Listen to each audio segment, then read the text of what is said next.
So here in this video we are going to study about the tools of recombinant DNA technology. That means क्या tools, क्या sources, resources चाहिए, क्या सामान चाहिए in order to make a recombinant DNA. What is recombinant DNA? That we have discussed in the previous video. Now how that recombinant DNA is made is what we will discuss in this under this heading. Okay, so in the tools of recombinant DNA technology we will have three tools. The first one being DNA manipulative enzymes, मतलब ऐसा enzyme जो DNA का कुछ addition कर सकता है, कुछ subtraction कर सकता है, ठीक है ना, मतलब जो डीएनए को कट भी कर सकता है एंड डीएनए को सिंथेसाइज बना भी सकता है. These are called as DNA manipulative enzyme. The second one will be vector. Vector के बारे में थोड़ा बहुत लास्ट वीडियो में इंट्रोडक्टरी वे में पढ़ाया है. And the third will be host. ठीक है, तो होस्ट भी थोड़ा बहुत इंट्रोडक्टरी वे में पढ़ाया है कि क्या प्रिफरेबल होस्ट हमारा होता है या किसको हम लोग प्रिफरेबली हमारा होस्ट हम लोग चूज करते हैं. सो डीएनए मैनिपुलेटिव एंजाइम्स पहला हम लोग ये पढ़ेंगे, then vector, then host. DNA manipulative enzyme के अंदर हम लोग को तीन एंजाइम्स के बारे में पढ़ना है. The first one being restriction enzyme, the second one will be DNA ligase, the third one will be DNA polymerase. So these are the three enzyme that we need to study. I have started the discussion with restriction enzyme. तो यहाँ पे ये बताया जा रहा है कि restriction enzyme का डिस्कवरी कैसे हुआ, ठीक है ना, पहले. उसके बाद हम लोग देखेंगे ये करता क्या है एंड कैसे वो काम करता है, ये हम लोग बाद में देखेंगे. तो यहाँ पे थोड़ा सा डिस्कवरी ऑफ रेस्ट्रिक्शन एंजाइम के बारे में बोला गया है कि इन द ईयर 1963 ये ऑब्जर्व किया गया दैट जो हमारा ई कोलाई है, ई कोलाई अपने अंदर कुछ ऐसा एंजाइम्स बनाता है जो ई कोलाई को बैक्टीरियोफेज के इन्फेक्शन से बचाता है. बैक्टीरियोफेज एक वायरस है, हमको पता है, और ये वायरस अपना जेनेटिक मटेरियल बैक्टीरिया के अंदर डाल देता है एंड बैक्टीरिया के अंदर अपना जेनेटिक मटेरियल डाल के अपना प्रोलिफरेशन करता है. तो ई कोलाई भी तो अपना डिफेंड करेगा, डिफेंस करेगा. तो ई कोलाई ने अपना डिफेंड या डिफेंस कैसे किया? ई कोलाई ने अपने अंदर ऐसा दो एंजाइम बनाया जो एंजाइम्स ने क्या किया, डीएनए को कट करने का एबिलिटी उन एंजाइम्स में था, जिसके वजह से जब वायरस ने अपना डीएनए या अपना जेनेटिक मटेरियल, डीएनए बोले, जो भी जेनेटिक मटेरियल वायरस का उसने जब ई कोलाई के अंदर डाला, ई कोलाई के एंजाइम्स ने उन जेनेटिक मटेरियल को कट कर दिया, डिस्ट्रॉय कर दिया. तो ये ऑब्जर्वेशन निकल के आया. इस ऑब्जर्वेशन के चलते हुए हम लोगों ने सोचा ये दो एंजाइम क्या है जानना पड़ेगा, इसलिए उन दो एंजाइम्स को हम लोगों ने ई कोलाई के अंदर से निकाल लिया. We isolated the enzymes from the within of E coli. Okay, after isolating them we observe that one of the enzymes is a methyl, adds methyl group to DNA. One of the enzyme adds methyl group to DNA. We named that enzyme as methylase. While the second enzyme cuts the DNA. It has the ability of cutting the DNA. Okay. The latter was called, means this one which has cut the DNA was called restriction endonuclease. It was discovered by Werner Arber, W-E-R-N-E-R, Werner Arber with Stwartlin. They discovered the restriction enzyme for the first time. उसके बाद और भी बहुत लोग हैं जिन्होंने इसके ऊपर रिसर्च किया, तो वो अलग चीज है. पहला डिस्कवरी किसने किया वो जानना है, इसलिए ये दे दिया है. ठीक है, तो रेस्ट्रिक्शन एंडोन्यूक्लियस, ठीक है, एक तो हम लोग को पता चला ये डीएनए को कट करता है. अभी हम लोग पढ़ेंगे कैसे कट करता है एंड पैटर्न ऑफ कटिंग क्या है, ये अभी हम लोग पढ़ेंगे. आरई माने रेस्ट्रिक्शन एंडोन्यूक्लियस को शॉर्ट फॉर्म में हम लोग आरई ऐसे लिखते हैं. Serve chemical knives to cut genes और डीएनए इनटू डिफाइंड फ्रेगमेंट्स. ठीक है ना, फॉर एग्जाम्पल वो जो बेसिलस थुरिंजिएंसिस, उसके बॉडी के अंदर पकड़ लो एक डीएनए है जो इतना लंबा है, इतना लंबा डीएनए है बेसिलस थुरिंजिएंसिस के अंदर. ये डीएनए का हर एक हिस्सा कुछ ना कुछ बना रहा है, कुछ ना कुछ सिंथेसिस कर रहा है, कुछ ना कुछ जीन कैरी कर रहा है, कुछ ना कुछ फंक्शन कर रहा है. अभी हम लोग को इस बेसिलस थुरिंजिएंसिस का डीएनए से, जो लीनियर डीएनए होगा उसके अंदर, उस डीएनए से हम लोग को एक ऐसा पोर्शन ही चाहिए, एक ऐसा पोर्शन ही हम लोग को बस चाहिए जो हम लोग को बीटी टॉक्सिन, एंडोटॉक्सिन बनाने में हम लोग को मदद करेगा. हम लोग को बाकी पोर्शन का डीएनए से कोई लेना देना नहीं है. तो हम लोग एक ऐसा केमिकल चाहते हैं जिस केमिकल के एप्लीकेशन से वो हमारा इतना लंबा डीएनए का सिर्फ इतना पोर्शन को ही कट करे जो हमारा डिजायरेबल पोर्शन है. समझ में आया ना? तो इसलिए यहाँ पे डिफाइंड फ्रेगमेंट्स माने जो हमारा नेसेसरी वाला फ्रेगमेंट है, जो फ्रेगमेंट हम लोगों को जरूरत पड़ेगा आगे, हम लोग सिर्फ उसी को काट के निकालेंगे. पूरा का पूरा डीएनए को हम लोग क्यों काटेंगे? Hence, restriction enzymes are also called as molecular scissors, क्योंकि ये डीएनए को नाइफ के जैसा कट कर देता है. ठीक है, अब चलते हैं more properties of restriction endonuclease and how they cut a DNA, वो अभी हम लोग देखेंगे. ठीक है, इसका नोट बना. सो यहाँ पे देखो रेस्ट्रिक्शन एंडोन्यूक्लियस जो है इट मे बी यूज्ड, ठीक है, it can be used in 3 ways। ऐसा क्वेश्चंस बोर्ड में काफी ज्यादा आता है कि what are the applications of restriction endonuclease, तो उसमें ऐसा पॉइंट लिखना पड़ेगा, ठीक है। तो रेस्ट्रिक्शन एंडोन्यूक्लियस का यूज किया है, ठीक है, कैरेक्टर नहीं, कैरेक्टर अलग हो जाएगा, कैरेक्टर अभी हम लोगों ने डिस्कस नहीं किया है। What are the characteristics of restriction endonuclease, उसका आंसर अलग होगा। And how restriction endonuclease can be use, ठीक है, उसका आंसर अलग होगा। तो this is how it can be use, ठीक है, to determine the order of genes of chromosome. क्योंकि हमको पता है हर रेस्ट्रिक्शन एंडोन्यूक्लियस जो है वो एक स्पेसिफिक सीक्वेंस ही काटेगा। जितना लंबा डीएनए हो, 2 मीटर लंबा हो, 1 मीटर लंबा हो, उसमें हर जो each restriction enzyme in a DNA will cut a specific sequence and they are sequence specific। restriction endonuclease are sequence specific, ठीक है ना। तो अगर एक DNA पे हम लोग several restriction enzyme छोड़ें तो वो several restriction enzyme हर कोई अपना एक जगह काटेगा, तो several DNA fragments बनेगा। कौन सा फ्रेगमेंट कैसे बिहेव कर रहा है, कौन सा फ्रेगमेंट क्या प्रोटीन बनाता है, ये सब हम लोग जान सकते हैं। To determine the order of genes of chromosome, कौन सा जीन पहले है, कौन सा बाद में है, ठीक है। To analyse the chemical structure of genes, ठीक है, कौन सा जीन कौन सा सीक्वेंस में क्या पैटर्न है, ठीक है ना। ए ऐसे है ना, क्या है, TAAGC ऐसा है ना, what is the pattern of the nucleotide, that also we can know, ठीक है। वही लिखा है, to analyse the chemical structure of genes and of the regions of DNA which regulate the function of a gene, ठीक है ना।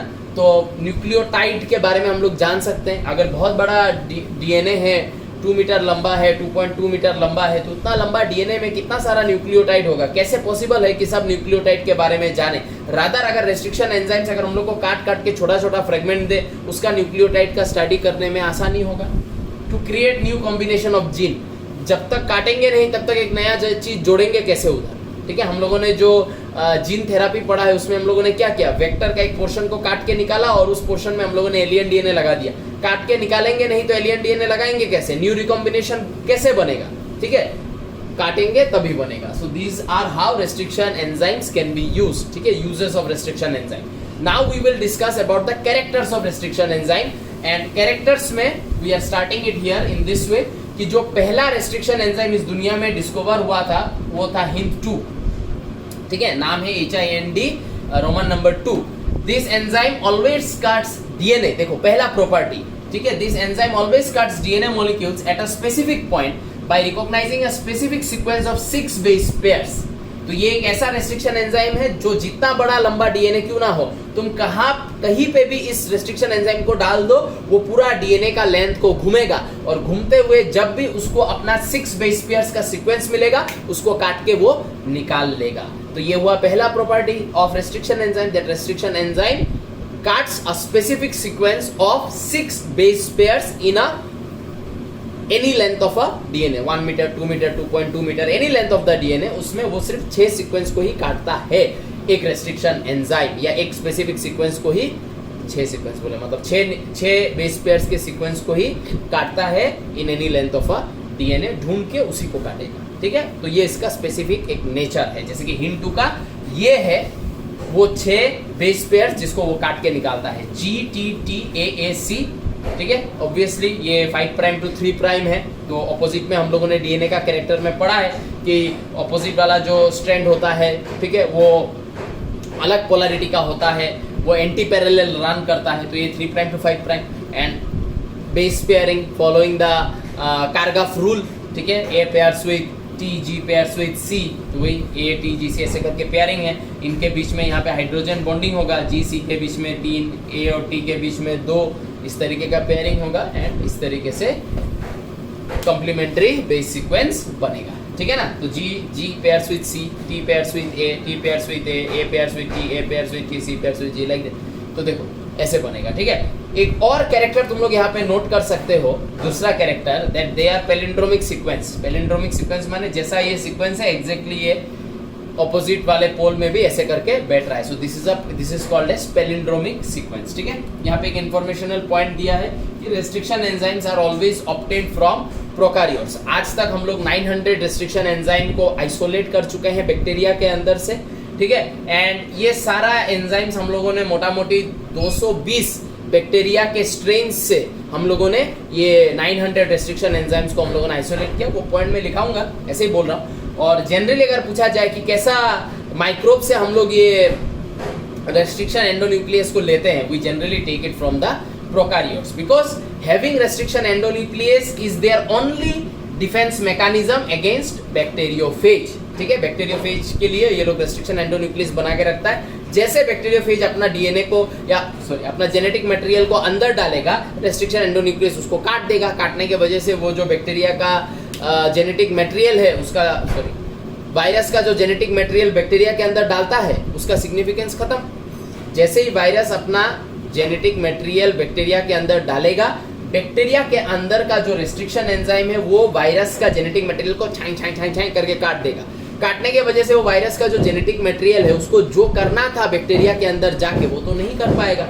सो that is their defence mechanism that we are talking here all about. ठीक है, अभी और भी restriction endonuclease के character की तरफ मूव करते हैं, इसका नोट बना लो और ये सीक्वेंस याद रखना बहुत जरूरी है। सो यहाँ पे हम लोग नेक्स्ट दो प्रॉपर्टी या कैरेक्टरिस्टिक्स का डिस्कशन कर रहे हैं। पहला कैरेक्टरिस्टिक्स का डिस्कशन हम लोगों ने ये किया कि रेस्ट्रिक्शन एंजाइम 6 बेस पेयर्स वाला सीक्वेंस को काटता है and it is specific to that particular restriction enzyme. ठीक है, पहला कैरेक्टर या पहला प्रॉपर्टी। सेकंड प्रॉपर्टी, ईच वो भी डिस्कशन उसी में किया था। Each restriction enzyme recognises a specific palindromic sequence of nucleotide in DNA. Palindromic मैंने बोला वेयर जो सीक्वेंस ऑफ हम लोग क्या बुलाते हैं इसको, एटीजीसी है ना, nitrogen base pairs, nitrogen bases का जो सीक्वेंस ऊपर के स्ट्रैंड में होगा नीचे के स्ट्रैंड में सेम होगा, उसी को हम लोग पैलिंड्रोमिक सीक्वेंस बुलाते हैं। It will be opposite but it will be comprising of same nitrogenous bases. Okay, that is palindromic sequence. Third character, the convention for naming this enzymes. Her enzyme का जो HIND Roman number 2, ECOR Roman number 1, ये सब जो ये Roman number 1 है, ये I नहीं है। ठीक है ना, वो हिंट 2 में वो रोमन नंबर 2 था। ठीक है, तो ये सब जो नेमिंग है, ये नेमिंग हम लोगों ने क्या मेथोडोलॉजी फॉलो किया ये सब नेमिंग करने के लिए, ये हो जाएगा थर्ड प्रॉपर्टी या थर्ड कैरेक्टर। जैसे कि E एग्जाम्पल हम लोगों ने लिया ECOR1। E first letter stands for the name of the genus Escherichia. CO second two letters come from the species of the prokaryotic cell from which the restriction enzyme was isolated. COLI उसका CO। ठीक है, R is derived from the respective strain। ये bacteria का strain कैसा था, प्रोकारियोट का strain कैसा था, रफ था तो R, स्मूथ होता तो S आता। रोमन नंबर 1 ये है, Roman number following the names indicates the order in which the enzymes were isolated from the strain of bacteria। कितना अटेम्प्ट लगा उस बैक्टीरिया के अंदर से इस एंजाइम को आइसोलेट करने में, अटेम्प्ट के अकॉर्डिंगली ये नंबर आता है। पहला अटेम्प्ट में निकल गया, पहला ऑर्डर 1, सेकंड अटेम्प्ट में निकला ऑर्डर नंबर 2, थर्ड अटेम्प्ट में निकला 3। तो इस तरीके से ये ऑर्डर्स है। ठीक है, ऑर्डर्स या you can say attempt to obtain that particular enzyme from that strain of bacteria. ठीक है, तो ये हो गया रिमेनिंग 2 प्रॉपर्टीज और कैरेक्टर्स। ठीक है, इसको लिख लो। This is the fourth property as well as यहाँ पे हम लोग एक बहुत इंपॉर्टेंट चीज सीखेंगे regarding restriction endonuclease, that is working of restriction endonuclease. कैसे रेस्ट्रिक्शन एंडोन्यूक्लियस काम करता है। ठीक है ना, तो यहाँ पे देख सकते हो, अगर हम लोगों को एक वेक्टर में अगर हम लोग को एक फॉरेन डीएनए को डालना है तो उस वेक्टर का palindromic sequence and foreign DNA का palindromic sequence has to be same. ठीक है ना, तभी ज्वाइन कर सकते हैं, नहीं तो नहीं ज्वाइन कर सकते, नहीं तो डीएनए एक्सेप्ट नहीं करेगा। ठीक है, तो जो वेक्टर डीएनए मान लेते हैं ये वेक्टर डीएनए है एंड ये है वो पैलिंड्रोमिक सीक्वेंस जिसको ECOR1 काट देता है। ठीक है ना, थोड़ा सा अलग है, हिंट 2 में GTTAAC था, यहाँ पे GAATTC है। ठीक है, तो थोड़ा अलग है, याद रखना, सेम से कंसीडर नहीं करने का। फॉरेन डीएनए जो होगा वो फॉरेन डीएनए का भी सेम पैलिंड्रोमिक सीक्वेंस होगा। तो ये इंपॉर्टेंट प्रॉपर्टी है कि जो भी रेस्ट्रिक्शन एंडोन्यूक्लियस हम लोग यूज करते हैं डीएनए को काटने के लिए, वो सेम हम लोग को वेक्टर में भी यूज करना पड़ेगा एंड फॉरेन डीएनए में भी यूज करना पड़ेगा। ठीक है, the sequence has to be same. ठीक है, अच्छा, अब ये जो सीक्वेंस है, ठीक है ना, इसके ऊपर जैसे मैं ECOR1 दूंगा, ये इसको कैसे काटेगा, ऐसे काट देगा, देखो ऐसे काटेगा। सिमिलर इसको भी सेम ही काटेगा, ऐसे ही काटेगा, इसको भी सेम, ठीक है, ऐसे। समझ में आ रहा है? अब इको R1 देने के वजह से क्या हो जाएगा, इसका ये वाला जो पोर्शन है, ये वाला पोर्शन डिमिनिश हो जाएगा, एंड ये जो है इसका ये वाला पोर्शन, ये जो नीचे का जो पोर्शन है, ठीक है, ये डिमिनिश हो जाएगा, ठीक है। अच्छा, तो क्लीविंग जो है वो कैसे हो रहा है, G एंड A के बीच में हो रहा है, ठीक है ना, G A, ठीक है, उसके बीच में अगर क्लीव करना पड़े तो हमको पता है डीएनए में ये G और A जो है ये लोग जुड़ा हुआ है किसके साथ, सुगर, है ना, सुगर जुड़ा हुआ है किसके साथ, फॉस्फेट के साथ। तो ये जो रेस्ट्रिक्शन एंजाइम है, ये रेस्ट्रिक्शन एंजाइम क्या कर रहा है, एक तो ऐसे काट रहा है, ये जो ऐसे कट हुआ है, ये कट का माने क्या, एस्टर बॉन्ड, जो फॉस्फेट एंड सुगर के बीच का बॉन्ड है, एस्टर बॉन्ड को क्लीव किया है, एंड दूसरा क्लीव किया है हाइड्रोजन बॉन्ड को, जो नाइट्रोजन बेस पेयर के बीच में होता है। तो रेस्ट्रिक्शन एंजाइम दो चीजों को काट सकता है, एक एस्टर बॉन्ड को, that is sugar and phosphate के बीच का जो बॉन्ड है उसको काट देगा, ठीक है, क्योंकि ये अपना एक न्यूक्लियोटाइड, ये अपना एक न्यूक्लियोटाइड, दो न्यूक्लियोटाइड के बीच में क्या बॉन्ड प्रेजेंट रहता है, एस्टर बॉन्ड, उसको काट दिया। नाइट्रोजन बेस के बीच में क्या बॉन्ड रहता है, हाइड्रोजन बॉन्ड, उसको काट दिया, ठीक है ना।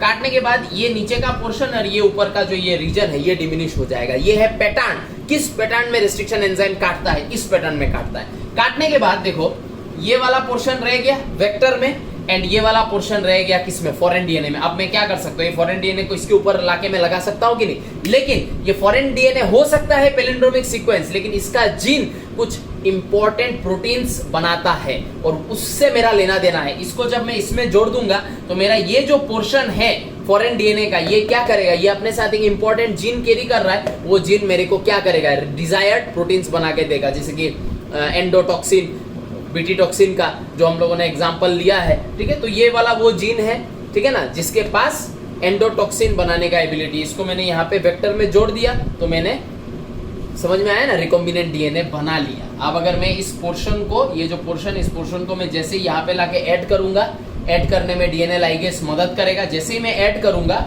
वो जैसे ही ऐड होगा तो ये क्या बन जाएगा, रिकॉम्बिनेंट डीएनए बन जाएगा। बनेगा कि नहीं, वेक्टर के साथ फॉरेन डीएनए जुड़ रहा है तो ये रिकॉम्बिनेंट डीएनए हुआ, ठीक है। एंड एक और चीज, जब यहाँ पे ये कट होगा ना, तो यहाँ पे हम लोग को ऐसे समझना है कि जैसे कि यहाँ पे G और C है ना, सपोज G और C है, ये जो G है और ये C है, हमको पता है G और C के बीच में हाइड्रोजन बॉन्डिंग होता है ऐसा, ठीक है, G और C के बीच में हाइड्रोजन बॉन्डिंग होता है। ये जो मैंने एक बॉक्स के जैसा बनाया, this is representing the 3 bonds which is present between the G and C। आज जब मैं रेस्ट्रिक्शन एंजाइम से इसको काटूंगा ना, तो ये क्या होगा, ये हाइड्रोजन बॉन्ड कुछ ऐसे कटेगा, ऐसे देखो, ये ऊपर का जो है, ये ऊपर का कटेगा ऐसा, और नीचे का बॉन्ड्स ऐसा कटेगा। मतलब जो बॉन्ड्स ब्रेक होगा, they will have some incomplete ends, और वो इनकम्प्लीट एंड्स को हम लोग बुलाते हैं क्या, इस तरीके के इनकम्प्लीट ब्रोकन एंड्स को हम लोग बुलाते हैं क्या, एंड्स, स्टिकी एंड्स, ठीक है।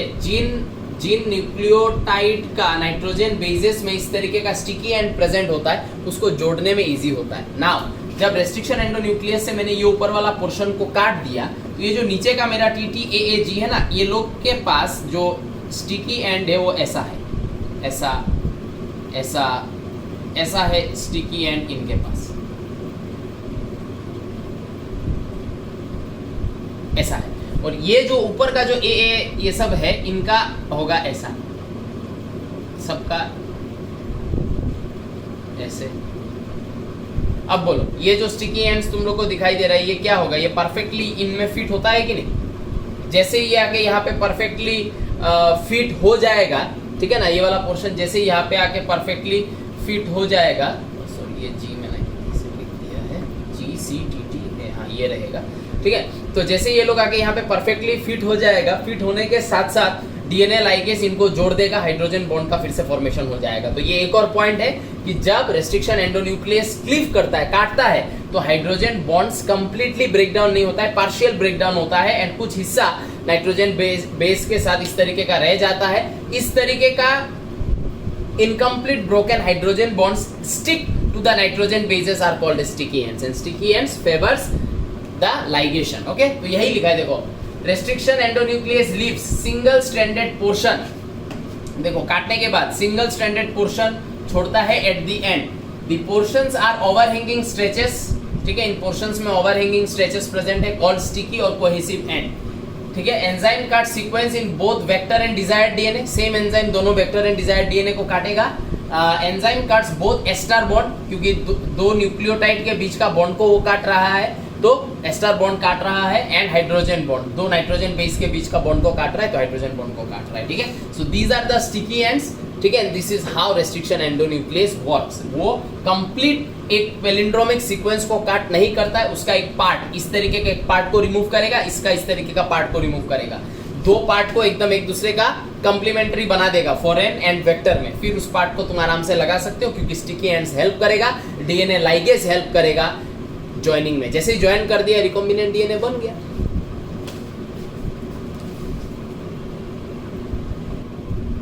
सो यहाँ पे एक और पॉइंट लिखा है कि कुछ कुछ रेस्ट्रिक्शन एंजाइम ऐसा है, ठीक है, जो नॉट डिजायरेबल है, it is completely undesirable in biotech, क्योंकि बायोटेक में हमेशा उस चीज को प्रोविजन मिलता है या उस चीज को प्रिफरेंस मिलता है जो काम को फास्ट कर देता है, ठीक है ना, जो काम को स्लो करता है। This things are not desirable in biotech. तो कुछ कुछ रेस्ट्रिक्शन एंजाइम ऐसा है जिनको अगर हम लोगों ने कोई पैलिंड्रोमिक सीक्वेंस पे डाला तो वो उस पैटर्न में कट नहीं करेगा जो स्टिकी एंड्स छोड़ता है, वो बीच से कट कर देगा, जिसके वजह से देखो ये एक पैलिंड्रोमिक सीक्वेंस है, सीसीजीजी पैलिंड्रोमिक सीक्वेंस, इस पे अगर हम लोगों ने ये वाला रेस्ट्रिक्शन एंजाइम डाला अनडिजायरेबल, ये इस तरीके का काट देगा, नॉट लाइक दैट, जो पैटर्न मैंने इसके पहले दिखाया था उसके जैसा नहीं, बीच से काट देगा। इस तरीके के एंड्स को हम लोग स्टिकी एंड्स नहीं बुलाते, इस तरीके के एंड्स को हम लोग ब्लंट एंड्स बुलाते हैं। एंड ब्लंट एंड्स को जोड़ने में बहुत मुश्किल होता है, टाइम ज्यादा लगता है, ज्यादा एंजाइम्स का जरूरत है, कॉस्टिंग ज्यादा, ठीक है। एज वेल एज इनका कॉपी नंबर, जो जिन को मैं कॉपी करना चाहता हूं, जो जिन का मैं क्लोनिंग करना चाहता हूं, उसका कॉपी नंबर भी बहुत पुअर है, कम कॉपी होता है, ठीक है ना। तो ये सब प्रॉब्लम्स है, इसलिए इस तरीके का रेस्ट्रिक्शन एंजाइम जो ब्लंट एंड देता है rather than sticky end are not desirable. तो वही लिखा है, some restriction enzyme cut the strand of DNA in the centre of the palindrome, centre of the palindrome, such ends are called blunt or flash ends. They are not desirable in biotechnology and has a very lower yield, lower copy number, cloning properties, ठीक है। तो ये याद रखना है, flash ends के ऊपर question आता है। फिर एक और इंफॉर्मेशनल चीज यहाँ पे डिस्कस करूंगा अभी। रेस्ट्रिक्शन एंजाइम्स लिखा है are of two types, restriction exonuclease, restriction endonuclease. अभी तक हम लोग रेस्ट्रिक्शन एंडोन्यूक्लियस बोल रहे हैं, why not exonuclease? Because exonuclease same time consuming, क्योंकि ये क्या करता है, इसको अगर डाले तो it removes nucleotide from the end of the DNA molecule. Suppose मेरा इतना बड़ा डीएनए मॉलिक्यूल है, उसको मुझे सिर्फ यहाँ कट करना है। अगर मैं इस एंजाइम को यूज करूं एक्सोन्यूक्लियस, यह क्या करेगा, एकदम लास्ट से एक एक न्यूक्लियोटाइड, एक एक न्यूक्लियोटाइड, एक एक न्यूक्लियोटाइड, एक एक न्यूक्लियोटाइड, लास्ट से ऐसे काट के आके जो मेरा डिजायर्ड है वो मेरे को प्रोवाइड करेगा। तो कितना ज्यादा टाइम लगेगा इसमें, बहुत ज्यादा टाइम लगेगा। लेकिन अगर मैं एंडोन्यूक्लियस को डालूं तो एंडोन्यूक्लियस क्या करेगा, कोई कटिंग वुटिंग नहीं करेगा। मैंने एंडोन्यूक्लियस को यहाँ डाला, एंडोन्यूक्लियस घूमेगा, इस डीएनए में घूमेगा, जैसे उसको अपना सीक्वेंस मिलेगा वहां पे लॉक होके उस जगह को काट के निकाल लेगा। तो एंडोन्यूक्लियस का cutting is more specific and more faster, लेकिन एक्सोन्यूक्लियस का कटिंग जो है इट इज वेरी स्लोअर, ठीक है। वो एंड ऑफ द डीएनए से वो न्यूक्लियोटाइड को काट के एक्सोन्यूक्लियस आता है, जबकि एंडोन्यूक्लियस डीएनए के लेंथ में घूम के अपना स्पेसिफिक लेंथ पता, अपना स्पेसिफिक सीक्वेंस पता लगा के वही पे कट करता है। तो ज्यादा स्पेसिफिसिटी, ज्यादा फास्ट काम कौन, एंडोन्यूक्लियस, ठीक है ना। इसलिए हम लोग एंडोन्यूक्लियस को प्रीफर करते हैं। Endonuclease breaks internal phosphodiester bond and cuts more specifically, ठीक है। So I hope you understood the difference between exo and endo. Now there are three types of endonucleus, वो पढ़ेंगे, ठीक है। ज्यादा और यहाँ पे टाइप्स ऑफ रेस्ट्रिक्शन एंडोन्यूक्लियस का बारे में डिस्कशन किया। एक्सोन्यूक्लियस डिजायरेबल नहीं है, उसका टाइप्स पढ़ के भी फायदा नहीं है, ठीक है ना। So three types of restriction endonuclease में टाइप 1, टाइप 2, टाइप 3, ठीक है। 1 और 3 पहले लिख लिया बिकॉज 1 एंड 3 डिजायरेबल नहीं है, क्यों नहीं है वो समझेंगे। 2 डिजायरेबल है, इसलिए 2 को मैंने लास्ट में लिखा है। तो टाइप 1 जो है, इसको देखो, सब जो बहुत बड़ा प्रोटीन होता है, बहुत बड़ा स्ट्रक्चर होता है, एंजाइम में प्रोटीन नेचर का होगा, तो बहुत बड़ा प्रोटीन है, बहुत बड़ा स्ट्रक्चर है, कॉम्प्लेक्स स्ट्रक्चर है, 3 सब यूनिट से बना है, ठीक है ना। एक है एंडोन्यूक्लियस, एक है मिथाइल ट्रांसफरेज, एक है रिकॉग्निशन, 3 सब यूनिट प्रेजेंट है। तो 3 सब यूनिट को प्रॉपरली अपना इंडिविजुअल काम करने में भी प्रॉब्लम आएगा, ठीक है ना। This enzymes cuts DNA at a random site, जहां तहां कट कर देता है, फार फ्रॉम रिकॉग्निशन सीक्वेंस। हम लोग को 6 बेस पेयर का रिकॉग्निशन सीक्वेंस चाहिए, वहां से 1000 न्यूक्लियोटाइड दूर काट देगा। तो 1000 न्यूक्लियोटाइड दूर काटेगा, मुझे चाहिए 6 न्यूक्लियोटाइड ऊपर 6 न्यूक्लियोटाइड नीचे, उसका मुझे काम है। 1000 न्यूक्लियोटाइड अगर दूर दूर काटा, इतना बड़ा फ्रेगमेंट से मैं क्या करूंगा, ठीक है। प्लस इसको 3 कोफैक्टर चाहिए एक्टिवेशन होने के लिए, काम करने के लिए, मैग्नीशियम, एटीपी, एडिनोसाइल, मिथायोनाइन, ये 3 कोफैक्टर चाहिए। तो ज्यादा कोफैक्टर मोर कॉस्टिंग, ऊपर से प्रिसाइज काटेगा भी नहीं, 1000 न्यूक्लियोटाइड दूर काटेगा, ये सब इसलिए ये डिजायरेबल नहीं है। टाइप 3 में कोफैक्टर्स नहीं चाहिए होता है, लेकिन फिर भी ये डिजायरेबल नहीं है। क्यों?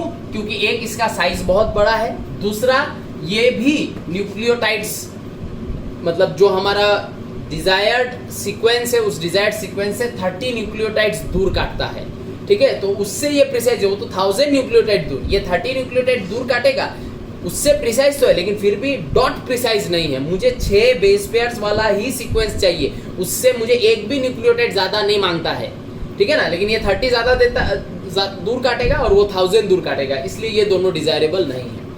2 डिजायरेबल है, क्यों? क्योंकि इसका कोफैक्टर 1 है, that is magnesium ion, only 1 cofactor, less costing, plus ये हम लोग को प्रिसाइज या डिफाइंड पोजीशंस में कट करके देगा। 6 चाहिए, 6 कट करके देगा, ज्यादा बड़ा बड़ा काट नहीं करेगा।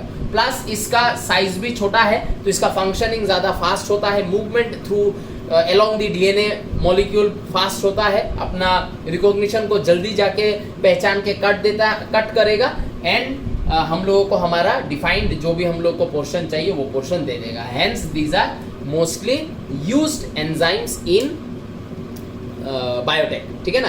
अब टाइप 2 हम लोग ज्यादा यूज करते हैं, तो जो भी ये इको R1 है वो टाइप 2 है, हिंद 2 टाइप 2 है, ठीक है ना, ये सब है। लेकिन अभी तुम लोग वो मत करना, वो इको R रोमन नंबर 1 के साथ इसको मत जोड़ना, ठीक है। ये टाइप 2 का मतलब ये नहीं है कि जिसका Hind 2 is type 2 and Eco R1 is type 1, ऐसा नहीं है। Eco R1 is type 2, Hind 2 is type 2। यहाँ पे ये टाइपिफिकेशन का जो ये 2 इको R1 का जो 1 है वो है sequence of obtaining the enzyme from the body of a prokaryote, and यहाँ पे ये टाइप 2 बस क्लासिफिकेशन के लिए टाइप 1 टाइप 2 ऐसे दिया गया है, ठीक है। सो आई होप ये समझ में आया है, और 2 एंजाइम अभी डिस्कस करके आज का वीडियो खत्म कर देंगे, that is ligase and polymerase, ठीक है। डीएनए मैनिपुलेटिव एंजाइम्स का डिस्कशन खल्लास खत्म, इसका नोट बना। सो डीएनए मैनिपुलेटिव एंजाइम्स में पहला हम लोगों ने पढ़ा है रिगार्डिंग रेस्ट्रिक्शन एंडोन्यूक्लियस, पहला enzyme, second enzyme ligase, third enzyme polymerase. तो लाइगेज क्या करता है, सेल से एनर्जी लेगा, माइटोकॉन्ड्रिया से एटीपी लेगा, लेके वो डीएनए के लेंथ में कोई भी बॉन्ड का फॉर्मेशन, जनरली जो सब कोवेलेंट बॉन्ड है, जैसे कि एस्टर बॉन्ड, हाइड्रोजन बॉन्ड, ये सब बॉन्ड्स का फॉर्मेशन करके दे सकता है या करने में मदद कर सकता है, ठीक है। सो वही लिखा है, by utilising energy from the cell it can form phosphodiester bond and other covalent bonds in a double stranded DS, माने डबल स्ट्रैंडेड डीएनए, ठीक है। एग्जांपल हम लोग सबसे ज्यादा ये वाला एंजाइम यूज करते हैं इन रिकॉम्बिनेंट डीएनए टेक्नोलॉजी, ठीक है। नेक्स्ट है डीएनए पॉलीमेरेज। डीएनए पॉलीमेरेज एक ऐसा एंजाइम है जो एक स्ट्रैंड में अगर कोई न्यूक्लियोटाइड मिसिंग है, उस न्यूक्लियोटाइड को ये सिंथेसाइज करके दे सकता है, बना के दे सकता है। फॉर एग्जांपल यहाँ पे देखो 5 प्राइम 3 प्राइम, बीच में ATG है, ठीक है, ये प्राइमर कंसीडर कर सकते हो। यहाँ पे 3 प्राइम 5 प्राइम और यहाँ पे देखो GTA है, उसका देखो ऊपर का जो स्ट्रैंड है उसमें उसका सीक्वेंस नहीं है।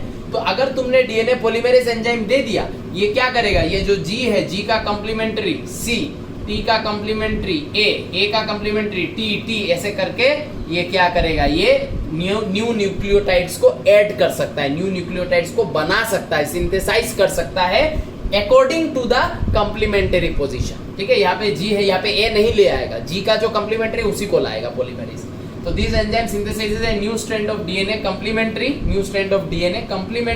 to an existing DNA template in 5 prime to 3 prime direction। देखो 5 prime to 3 prime direction में नया टेम्पलेट बना सकता है, ठीक है ना।